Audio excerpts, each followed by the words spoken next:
Hi there, hope you guys are doing okay and you're kind of getting used to what you need to be doing in order to be following along with this course online. We are now entering uncharted territories. This is the first chapter we are doing fully online. So if you are feeling a little lost, not sure what you're supposed to be doing, etc., scroll down to the bottom of the lesson for each chapter. There is a checklist there to help you guys keep up. Also, you can just email me or put a message on the forum or even Flipgrid if you're feeling adventurous. I am available for you here. I'm not going out anywhere, so I am home and ready to help you. So where we start off in this chapter is reviewing some material we talked about before, looking at the differences between ionic bonds, which are electrostatic attractions between positively charged cations and negatively charged anions, opposites attract, right? And covalent bonds, which are formed by sharing of the valence electrons to form a bond. And this does explain the difference in physical properties between ionic and molecular compounds. Molecular compounds tend to have lower melting and boiling points. Covalent bonds aren't as strong as ionic bonds. And they also don't conduct electricity when they're melted or dissolved. We'll talk about dissolving stuff later when we talk about intermolecular forces. So a really powerful model for covalent bonding is using Lewis symbols and Lewis structures. And the idea is this represents how elements are bonded together, the connectivity of the elements in a molecule and the type of bonds that are joining them together. What it doesn't tell us is shape. We're going to get onto that later, okay? So this really works for main group elements or S and P block elements. So now we know more about electronic structure. We can explain that in terms of the main theory of Lewis structure is that the elements forming covalent bonds want to form a complete octet. That means they want a valence shell containing 8 electrons, and that octet is what you get when you add the S electrons, there's 2 S electrons, and the P electrons, 6 P electrons together to form a filled outer valence shell. This is often referred to as noble gas configuration.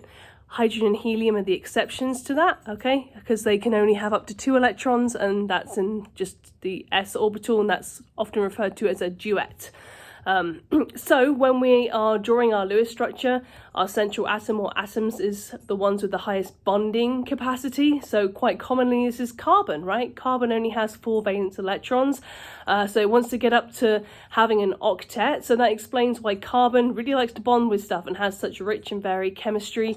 Also boron with only 3 electrons does exhibit some similar but different interesting chemistry, forming many different boranes.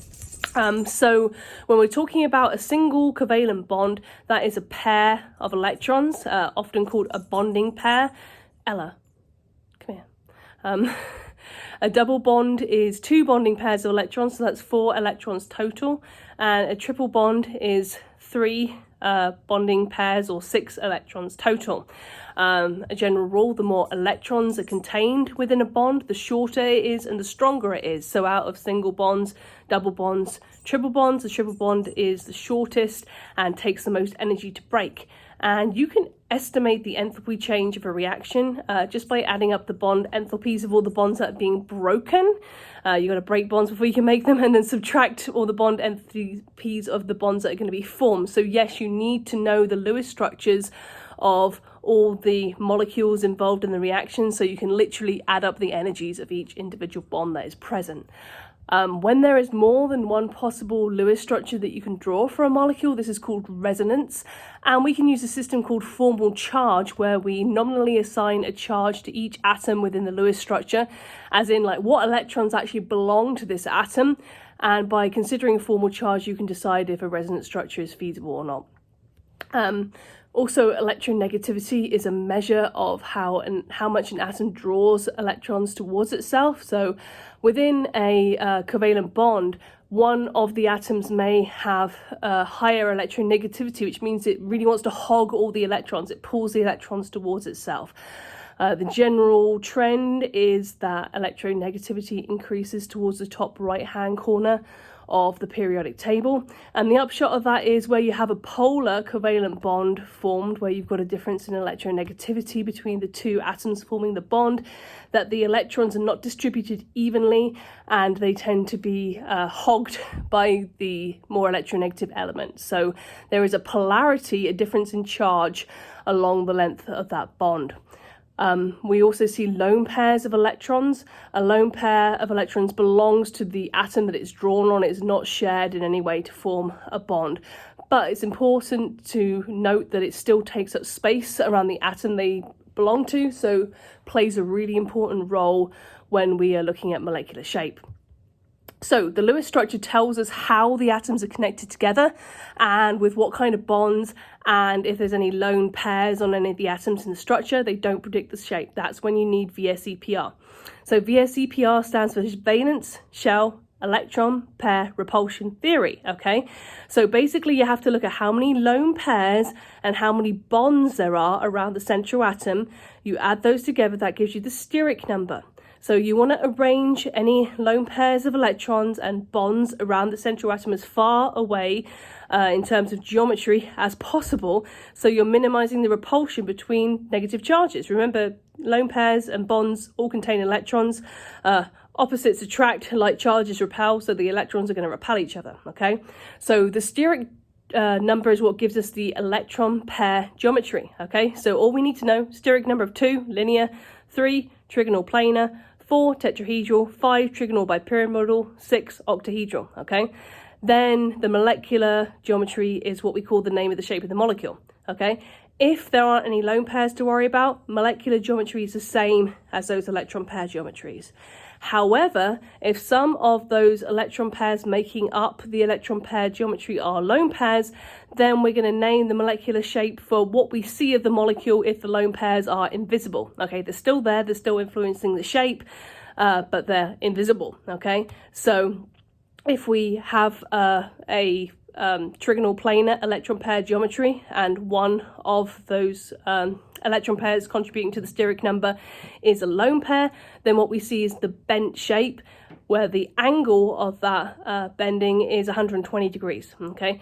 Similarly, if you have something that's tetrahedral electron pair geometry with one lone pair, so like one invisible lone pair, that's trigonal pyramidal.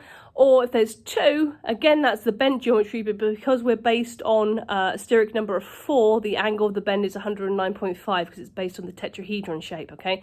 Similarly, seesaw comes from trigonal bipyramidal with 1 lone pair. T-shaped is trigonal bipyramidal with 2 lone pairs. If you have 3 lone pairs, that's a linear shape. Square pyramidal and square planar come from the octahedral electron pair geometries. Square pyramidal is with 1 lone pair, square planars with 2. Okay, so we do see distortions from the ideal angles of those geometries depending on what the makeup is, or whether it's like single bonds, double bonds, triple bonds, lone pairs. Okay, because remember, like charges repel. So where you have more electron density, you have stronger repulsions. Okay, so a lone pair by itself is not being mitigated by the nuclear charge of a second atom that's bonding to the central atom. Therefore, a lone pair is going to repel really, really strongly, like more strongly than anything, right? So they're actually going to take up a bit more space than would be accommodated for in the standard geometry. Similarly, where you have multiple bonds, a triple bond has much more electron density than a double bond, which has much more electron density than a single bond, right? So triple bonds are going to repel the most, followed by double bonds, then single bonds. And it's also worth mentioning if there are polar bonds within a molecule, okay, so the bond itself has a difference in polarity between one atom and the next, there may also be an overall dipole moment in the molecule. Depends if those individual bond dipoles are even, okay, if they're with the same elements, and whether they cancel due to the geometry. So you really have to look at each individual molecule, what the dipoles are, what their relative orientations are to each other to work out if they are equivalent or if they cancel out or not. So it all depends on molecular symmetry. Okay, so that is chapter 7. Okay, so just remember, I am present in Zoom during our normal lecture times, Monday, Wednesday, Friday, between 9 and 10, Also during my office hours, Tuesdays 9:30 to 10:30 and Fridays 2 to 3 p.m. So you can just drop in and ask questions. I had a great session yesterday with some students who just wanted to work through some Alex problems, okay? So yeah, take advantage of that. Ask for help. I'm here for you. Be well. And I'll chat to you again for chapter 8, okay? Take care. Bye.